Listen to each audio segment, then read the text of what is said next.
Hi, good afternoon, Olivier. How are you doing? Good afternoon. Very well. I've been following all the previous presentations. Very interesting. Yes, and we're quite interested to hear as well what you're gonna inspire.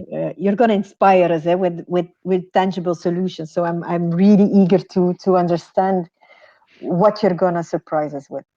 That's a good question. I'll talk to you about sustainable IT. What is sustainable IT? So how to, well, where does the impact come from in terms of IT and environmental impact?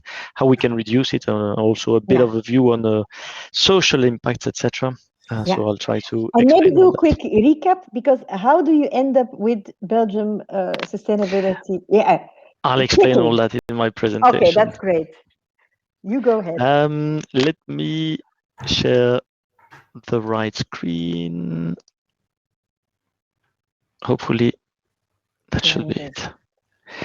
So thank you very much, of course, again for the invitation today. Switching the slide.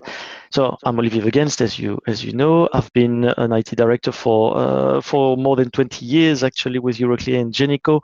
I've managed several different kind of teams, from infrastructure, operations, technical, commercial, application development, etc. And before that, actually, my father was working at IBM, so I've always been somewhere in IT. And despite all that, I had no idea of the size of the environmental footprint of digital technologies as a whole, not just IT in companies, but also all the things like televisions, security cameras, your connected watch, etc.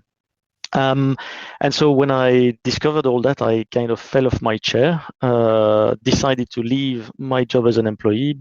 I was also looking for kind of an additional purpose. What could I do to not change the planet as such, but at least bring my little part to try to improve stuff and see what kind of planet we leave to our children, try to improve that. So I decided to go to France, get certified in Green IT by greenit.fr and the University of La Rochelle. And I founded first Green IT Belgium, to answer your question, which is a consulting company trying to help companies to define their Green IT strategy. Soon after, I started working with the French Institut du Numérique Responsable, which is a non-profit association in France. And I realized that actually I preferred the non-profit association type of work and bringing the information to much more people rather than just being on the consultancy side. So I've kind of stopped the Green IT activity, and we started the Belgian Institute for Sustainable IT. So they have the full story. That's where I am at the moment.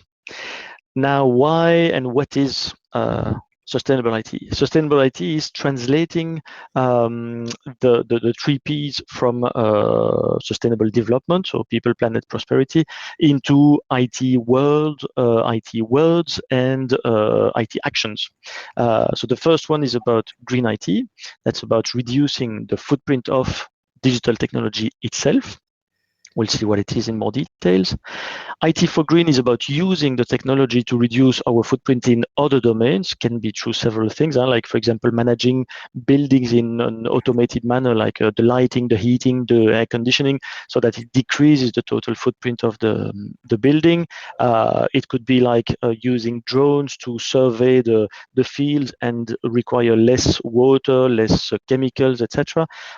Any kind of domain, economical domain today, can use IT to reduce its footprint. So never to be forgotten, of course, when we talk about the impact of IT, there's also good things with it.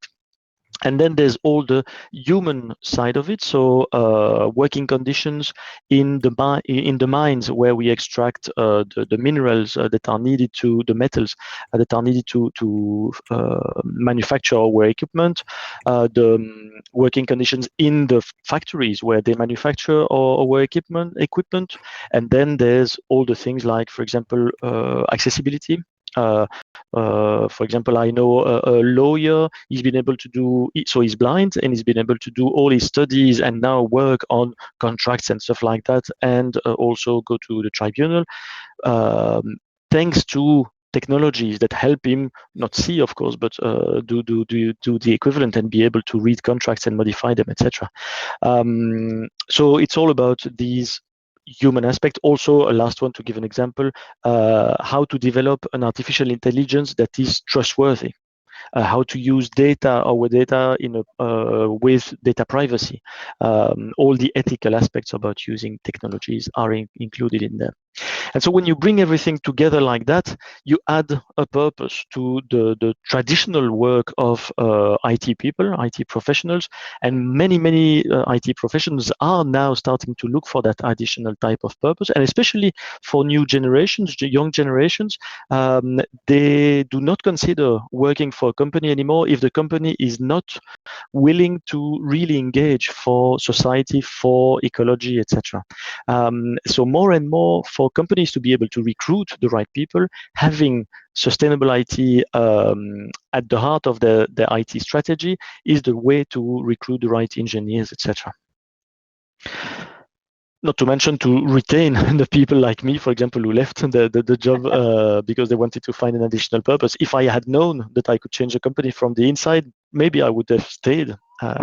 So I don't know if it would have been a good news for them. That's another question. So what is the Institute about? It's a non-profit association. It's not only about thinking about what we want to achieve, but also about doing, so providing tools, guides, etc. And we do this with all the actors in society, like universities, companies, public services, etc. And what we try to do is to help our members, especially, but also through other conferences, help people anticipate the challenges that are ahead of us, and what are the best practices that they can use to turn their transition. So we talk a lot about digital transition, but how to turn it into a sustainable digital transition. Finishing quickly a couple more slides of publicity of the association. So we do not come just from a few months ago in Belgium. We come actually from an association, an informal association that was created in France in 2014 of 30 very large companies like SNCF, Decathlon, Renault, Pôle emploi, etc. And they were working together informally on green IT. Then they decided in 2018 to create the Institut du Numérique Responsable and launched it in the media in 2019 with that larger scope. So not only green IT, but the whole scope of sustainable IT. Then in October 2020, we created the Belgian one, and in January 2021, we also launched in Switzerland, and we are looking at going for other countries in the future as well. Not only in Europe, by the way, we are also talking with Canada, etc. So it could be fairly large. In France, they have been live for more than 2 years, so they already have more than 80 members, and you can see it's really all different types of actors, public services, big companies, small companies, associations, etc. And in Belgium, I'm very happy to say that in just a few months, we already have 20 members, and here again, completely different types, from very small to very large, associations to companies to public services, etc. And we already got some public support, and we hopefully will have a lot more in the coming months. So deep diving now on the topic. First of all, I'll bring you a bit of context. Part of it we already discussed it this morning.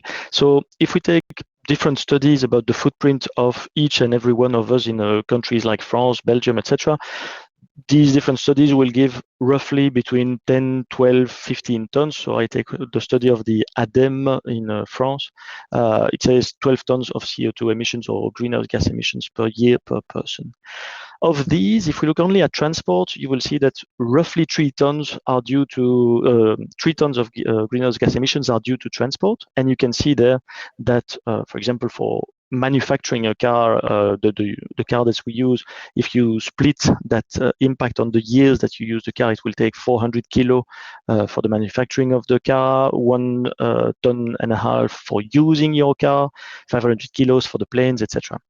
So now the question for you would be, where do you think your usage of digital technologies would fall if we compare it to transport? Is it like 100 kilos? Is it like planes 500 kilos? Or is it like the whole of the transport 3 tons? Something like that. I'll let you think for just a second where you would put it. Of course, usually we try to have a little survey, but here we can't. So I'll give you the answer. Well, That's as I. I tried to launch the survey tool, but it didn't work. Aha. It's So small. for Go ahead. Yeah. the average population, including young children and retired people, etc., it's roughly 1.2 tons. And if we look at employees, it's 1.5 tons actually of CO2 per year. So you see, we are like 5 times, in fact, the usage of planes for each and every one of us. Simply because we are talking here about specifically France, Belgium, these kind of countries. It's really, we are talking about the same type of impact as the car. And for years and years, we've been talking about the fact that we need to take less cars, less planes, and nevertheless, we are, for our countries, at this kind of impact. Of course, if you look at the rest of the world, you will have countries where the impact of digital technologies is way, way, way less compared to their other types of usage. Typically, if you go to developing countries, they will have much more impact from heating, transport, etc., than, of course, from digital technologies, if they only have, for example, a smartphone or something like that. So this is why in our countries, you see very large numbers.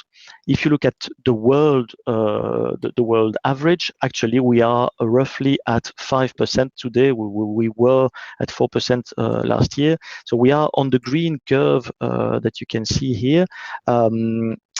Unfortunately, we are going for something like 8% by 2025 and going for 15% by 2030.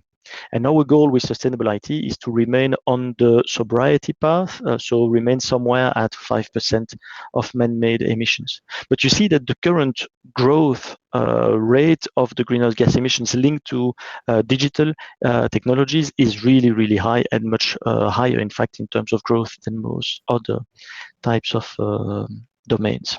Olivier, just for me to digest this, because it Yep. goes so quickly, you're actually saying that whatever we try to reduce by not driving, taking our bicycle, even using electric cars, we're over it doesn't matter because we consume too much energy on the digital level.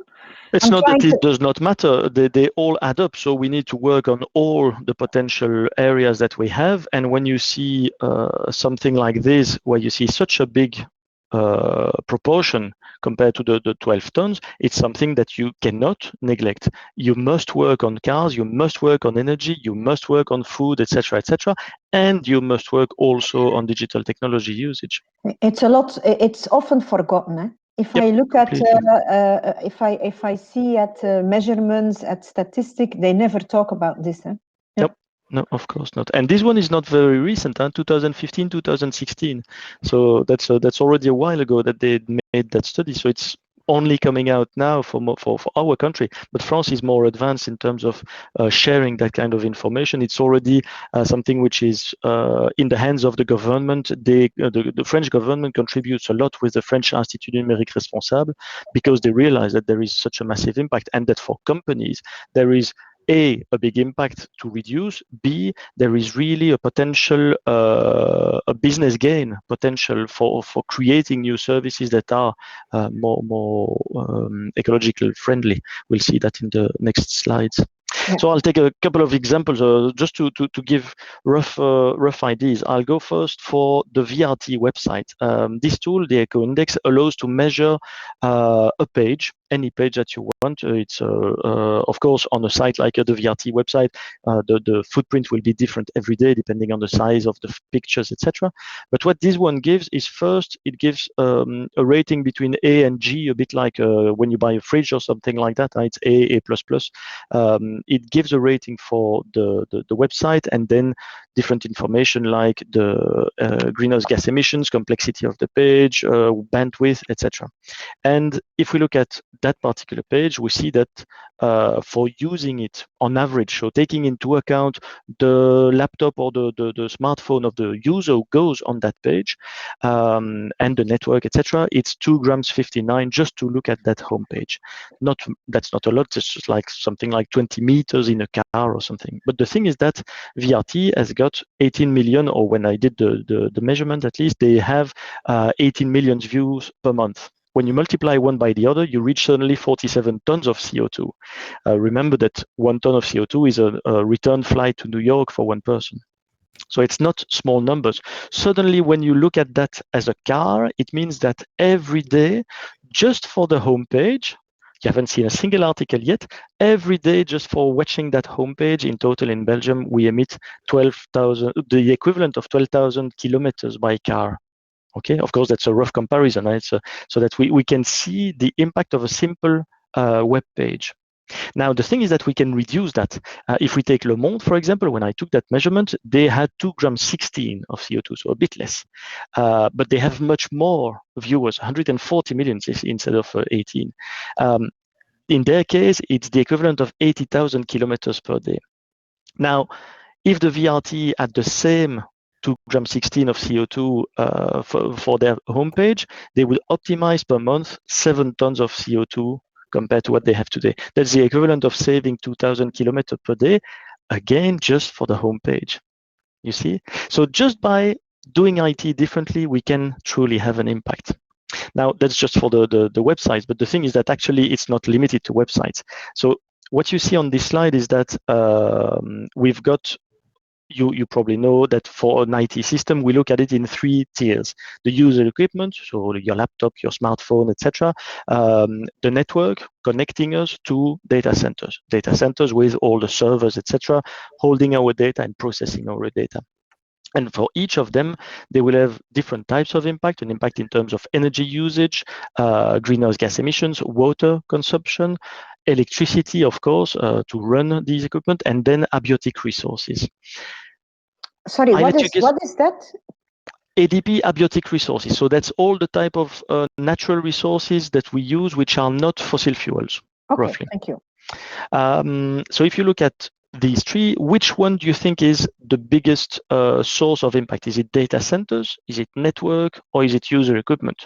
Trace, I'll let you tell me which one you think is the biggest source of impact. Well, I would hesitate between user equipment and data centers, but let's say user equipment, because that's Good hesitation, and you're right, it's user equipment by far. Actually, the only place where data center and networks are coming fairly high is in electricity, simply because they are running 24 hours a day, 7 days a week. But the vast majority of the impact comes from user equipment. Why? Simply because of the number. There's roughly, in the data centers around the world, there's roughly 100 million servers. There's a bit more than 1 billion network equipment, and there's more than 40 billion user equipment. So it's just the sheer numbers. 100 million, 1 billion, it's actually 1.3 billion, 40 billion. That is what is creating the impact of the user equipment, and especially the manufacturing of the user equipment. You see that the usage of the equipment only comes second, actually, in terms of impact. It's really the manufacturing. We can see it through simple statistics of Apple. They do a life cycle analysis, for example, for the iPad mini, but you can look at their documentation for all their products, the same for Dell, the same for everything. Over the lifetime of an iPad, it will emit 70 kilo of greenhouse gas, but 81% of the greenhouse gas emissions are already there when you simply buy the product. It is there because of mainly the extraction of the materials that are needed, and then the production, the actual manufacturing, or especially the electronic components are creating a lot of emissions. 81%. It's roughly the same for all the smartphones, etc. It's a bit less for laptops, but not much less. So the actual buying of the equipment is what will have the biggest impact, actually, when you think about your IT. Olivier, you have the green phone, eh? Yep. Would that help a lot? I'll talk about it in a minute. Thank you. Wait. Yeah. So the manufacturing of our equipment, it's something interesting to look at. Very often we hear that in our countries, the carbon emissions are decreasing. The thing is that most of the time we don't take into account what we import as products. And once you start looking at the imports in addition to our own emissions, suddenly you have an increase every year. And typically IT is fully imported, of course, which means that actually we are exporting our pollution, because all the equipment that we are buying, it has been produced in other countries. And so that pollution has been exported to other countries. And to try to reduce that impact, indeed, you need to work on the life of the equipment. And I answer to your question now. One of the things that you can do is to work on, so for example, the Fairphone, or for laptops, you can look at the different types of laptops. Some of them are more easily repairable. They are done with different components that you can replace yourself, etc. And that is something that companies and organizations can change in the way that they buy their equipment. We provide different guides for that. You can really create a circular economy. If you give a second life to your device, it can create local jobs. Just to give you a number, the European Commission has done a study about smartphones. They assess that if we would refurbish 20%, only 20% of our smartphones in Europe, we would create 29,000 jobs. If we would refurbish 30%, it would create 43,000 jobs. And that's only 30%. Huh? Imagine if we would do the same with all the laptops, etc. It's just amazing, the numbers. And the thing is that also today there is an awful lot of trafficking. So all the equipment that we don't use anymore, we believe that they are recycled, etc. Actually, the Interpol says that more than 65% of our equipment go to Ghana and other countries like that. And Greenpeace says it's 90%. So it's somewhere between 65 and 90% of our equipment end up in mafia type of traffics going to countries like Ghana, where they are just burned to recuperate the gold, and that's about it. That creates a full lot of pollution, etc., as you shown in the video this morning. And the good news is that there begins to be now offers for companies as well. In the past, you could buy already refurbished equipment, but the thing is that companies, they need to buy 100, 200, 300 of the same model of laptop to be able to manage that efficiently. Now there is this kind of offering. Of course, you cannot buy one Apple to Dell and 4 HP. You need to have large numbers of the same.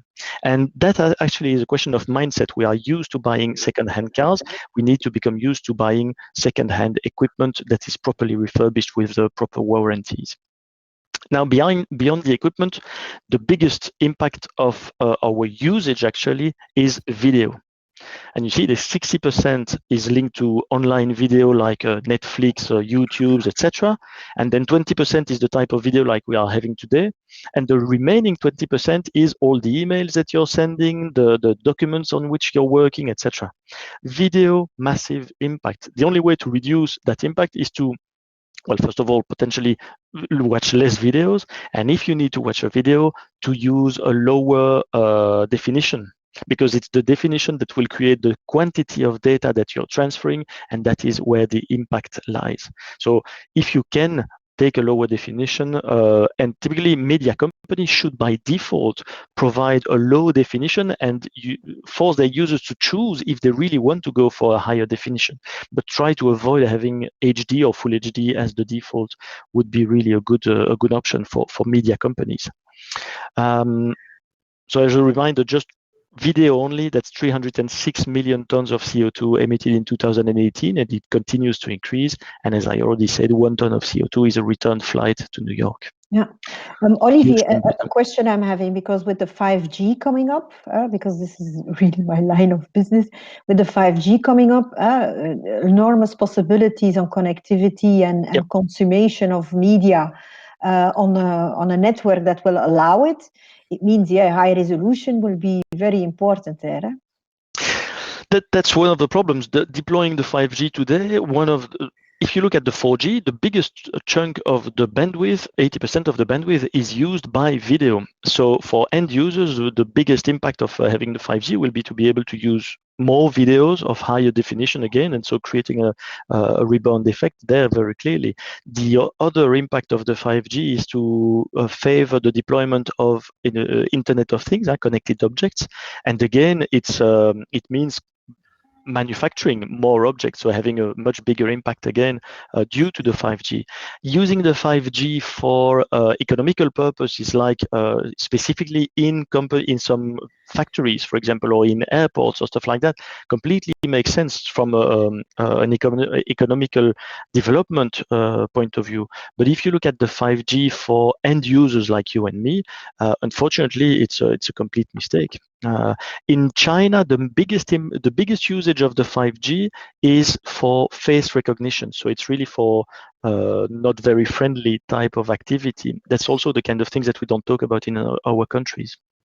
So yeah, I'll switch off from the 5G because it's a long topic. No, but it's good to know, because especially my network, they're all about 5G and the possibilities. But we need to be blunt, and it's time that we stop by design thinking about why do we use technology and for what do we use it. Okay, for sure. Thank you. Yeah.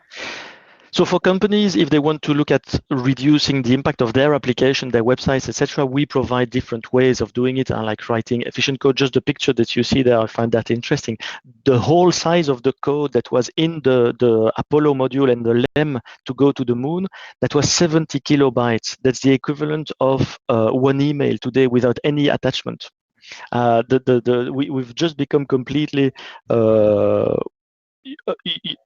unable to write efficient code today. It's mainly done with automated code generators and stuff like that. Of course, we don't have the same constraints as we had at the time, but nevertheless, most of the code that we have is really crappy, unfortunately, because of time pressure compared to what we could do if we spent a bit more time. And by writing good code, you can also reduce the quantity of data that you need to transmit, which helps reduce the bandwidth and so the impact.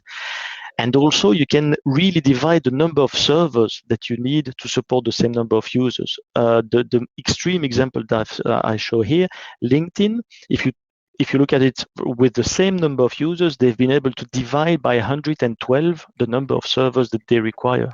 It's a massive economy. Of course, they did it really for economical purposes. They simply needed to buy, to build all the time new data centers, and it was not sustainable economically. So they reviewed their applications, but they reviewed it with the eco-design principles. And so they clearly divided their cost, but also their footprint. And you can see that Facebook, Microsoft, etc., they've been able also to divide their infrastructure needs thanks to this type of best practices. Again, as I said, it's about making it economical, and most of the time it will be also good for environment. And I'll give you just one example with a retail application, very simple example. They had a problem of a very lengthy application to query their own database when they were for their salespeople in the shop. They just optimized the SQL queries. It allowed them to divide the number of servers by 3, and they had a return on investment of 2 million euro per year compared to 80 man days of investment. Okay, it's both environmental and economical. There's tons of examples that we can provide in our training. I won't take you down there, but I'll give you another example of the just exact opposite. Unfortunately, the Bitcoin is really the crappy example in terms of development of a new technology, deployment of a new technology. The way the blockchain has been implemented, specifically in the case of the Bitcoin, is really awful from an environmental perspective. One Bitcoin transaction emits as much greenhouse gas emissions as almost 1 million Visa transactions. And some people are talking about transforming all our financial transactions into Bitcoin type of transactions. Can you imagine the impact it would have in terms of energy consumption and carbon emissions? So I believe that from a pure environmental perspective, actually, we would need to stop the Bitcoin or at least force them to go to another implementation of the blockchain, which at the moment they don't want to do. So we've seen good ways of also already some aspects of eco-designing digital services. One of the aspects also, and that comes back to the 5G, for example, when a company creates a service, if they deploy it in a way that you need to have for example, a 5G device, you will force all your users to buy a new device. If you deploy an application that is able to run on an old smartphone, old server or something, you help your users keep their devices longer. So it's also a responsibility of the companies to look at the devices of their end users. That was one of the questions that I asked this morning to Antoine. And then I'll come to user focus. When we are talking about creating application, we need to think about our users in terms of inclusion. And I'll give you that's a really nice website where you can it really helps understand what are the problems like color blindness, visual impairment, etc. I invite you to go and have a look there. I'll use just the color blindness as an example. This is a standard graph that you would see in a lot of presentations. Unfortunately, if you are colorblind, this is what you will see. And it's pretty difficult to know if you're talking about green, green, or green, or blue, blue. And do you know that, by the way, 8% of men and approximately 0.5% of women are colorblind in the world. Mark Zuckerberg, for example, is colorblind. He chose blue for Facebook because that's the colors he sees the best. Okay, but so 8% of men, that's an enormous number of people who are colorblind around the world. And so for a simple thing like that, we are all creating Excel graphs and presentations and stuff. You can, even in your day-to-day, think about your colleagues. And that kind of graph, if you want to make it accessible to everyone, you just transform it like that. That means that for someone who is colorblind, he can read it as well. And you see that for websites, there are plenty of rules. Even for people at work, for day-to-day, there's easy ways to use technology differently to be more accessible. Also, accessibility brings more clients because more and more the people, well, you know that people are getting older as time goes by, unfortunately. I'm a pretty good example of that. I still think that I'm 25 years old, but unfortunately, it's not the case anymore. One person in 4 over 65 years old has got some kind of handicap. So if we create application, websites, etc., if media companies are creating applications that are not thinking about handicaps, they are losing one person in 4 above 65 years of age. And worldwide, one person in 7 has got some sort of disability. So it's not just small numbers. When we are creating websites, we can make them accessible. There are rules that help to make them accessible. The same for applications, etc. The same for public services. If you create an application as an administration for your people in the command or wherever, the problem that you have is some people cannot access your services. So you really need to make it accessible, which means that you will get more clients as a result. All this brings to business growth. And one good example of that is that the European Commission is putting a lot of money, an awful lot of money, 750 billion on the table, of which actually 57%, when you do the same, is linked to green digital transformation. So it's really something where there's a big interest, including all the aspects of transparency, human rights, data protection, etc., and inclusivity that I mentioned.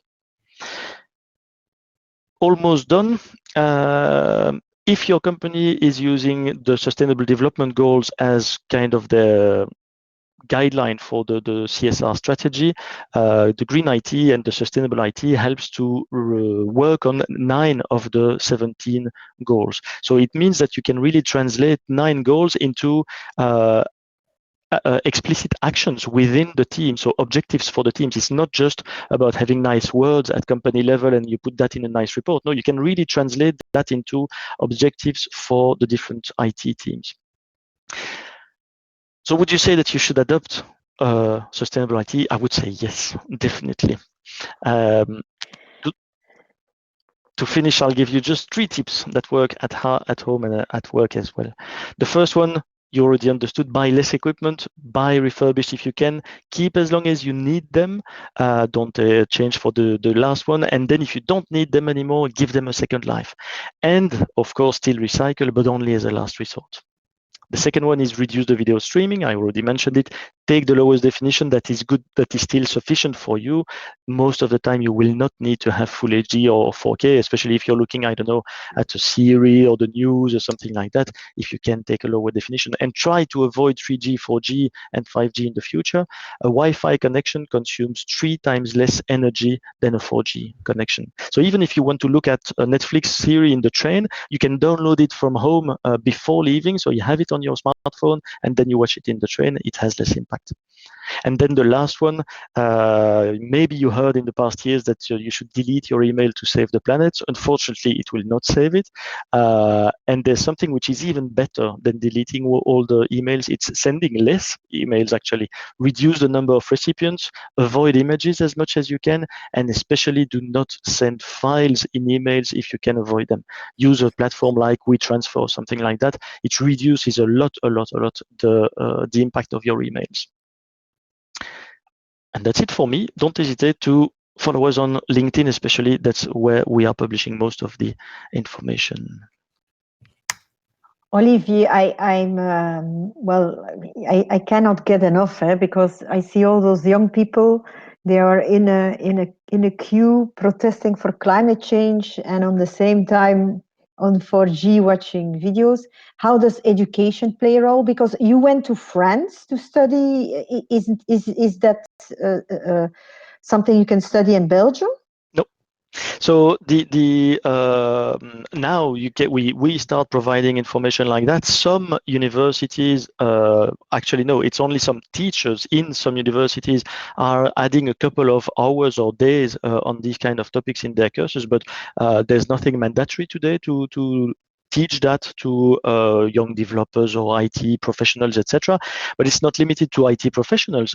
If you're a marketeer, for example, you are the one who will ask to IT to include videos in the application. IT can only do what they are requested to do. They can say, it has an impact. But if the marketeer does not understand that, if the project manager, the product manager, etc., do not understand the impact of their request, they are the ones actually creating the impact. So I give regularly interventions in universities, high schools, etc., not only for IT professionals, but also future IT professionals, but also for others, like, for example, marketing. And usually they are really surprised by the impact. It's the kind of things that we barely talk about still today in the news, etc. It's only coming out, unfortunately. I have Andrea van Dijk. He's 25 years old, and he's definitely gonna contact you in the near future, because he was inspired. So we already planted a seed. Now, so actually, the way I tried to communicate or get people excited, I said actually everyone who is touching a keyboard should have knowledge about what they are doing on their ecological footprint. It's almost like a basic. It's like knowing how to read, how to ride a bike. It should be like how to navigate in traffic. It should also be something like that. There's no problem in using the 4G or the 3 or the 5G if you are aware of what the choices. Exactly. What choices The real problem is that people don't know about this impact, so they cannot change their behavior. The point is not to say you should not do it. It's about saying do it if you believe it is worth doing it, but understand the impact that you have. It's exactly the same as we already have now today. If we decide to take a car rather than the train, we know that there's a different impact. We can balance the gain versus the benefit versus the impact. With digital technologies today, most people cannot do this kind of balance when they make a decision. They simply go for it because they believe it has no impact. So you're right. The awareness, the making that information available to the public through the media, through training, through universities, even schools, etc., is a real challenge. I try to talk in schools, actually, like high school, not universities, but lower than that, and the teachers are not at all at ease with the problem, the problematic. They really ask me, but why should you come to our school to explain that if we don't know how to help you, etc. The information is not available to the people who should be talking to our kids. Okay. Hilde, do you have something to round up? I'm not sure if there are any questions. Well, I could talk for hours. I have plenty of ideas. You're a storyteller by design. That's why I like you. Yes. So yeah, I'm absorbing all this, and it's awesome, really, really. And it's amazing what we can do. But then there is a huge potential, I think, that we can share and that we can tell stories about, and that we can try to get out in the world. And especially also fight the greenwashing, because greenwashing in IT is extremely high. You hear a lot about companies that are becoming carbon neutral, etc. It's very good. They are doing stuff to reduce their footprint, but they forget about the impact of their end users, typically, and the equipment of their end users. So there's much more to do than what even the best in school, best in class, like Microsoft, for example. They are investing a lot in carbon neutrality, but unfortunately, it is still not enough. The only thing that I'm and it's a recurring thing. I also have it with carbon and I have it with the cars and whatever. It's to link the smallest thing you can do to the bigger impact stuff. Like, okay, I can try to write less emails and use less images and everything, but sometimes I'm getting desperate because I know it doesn't have any impact. So I think there is a huge work out there to make a bridge. Visualize it, make it Yeah, tangible. yeah, If you just need to do two things, it's really buy less equipment and use less video. yeah, If you remember that, the rest is almost nice yeah, to have. yeah, I'm definitely gonna inspire my colleagues at VRT. I will yeah. shove this presentation in their face.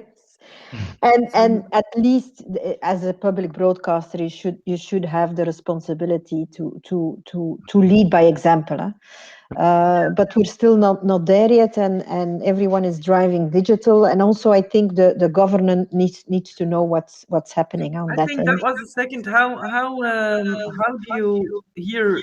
I think the government has a huge responsibility in all this because they're telling like the public broadcaster in Belgium to go digital all the way. That's the adagium that we have. That's the motto. Go digital, more video, more visual narratives, and that is really contradictory to what you are telling. Yeah, so again, having video, if you have lower definition video, but thanks to that you're able to pass more messages, it's still important to pass messages to be able to communicate. Typically here the video is on, it emits like 20 times, it consumes overall 20 times more than if it was just audio. But the thing is that being able to see each other has a real value. And again, the marginal impact of the video is really tiny because actually we already have both the laptops, we have the network which is running all the time, the servers are there all the time. So actually the additional impact of having a video, or in this case a camera video on, the only impact is if suddenly everyone is connected with a camera, then we need to add servers, add a network. That's where the impact is. But otherwise, using the video to be able to communicate, to be able to stay together and talk to each other is something still very important. So the typically for things like the government, their impact should be first on the equipment before questioning the Yeah. video. Yeah. So I think we need to jump because I think on awareness and how to inspire, it is Simon Schellebix who's his cup of tea. There's one question, Olivier. Someone I suggest Vivina that you connect with Olivier at the round table, and let's take a 5-minute break. But thank you all. And next session is with Simon Schellebix, Impact as a Service, where it's all about the consumer. Thank you all, and we'll definitely meet again. Bye, Olivier. Thank you. Bye bye. Bye. Thank you.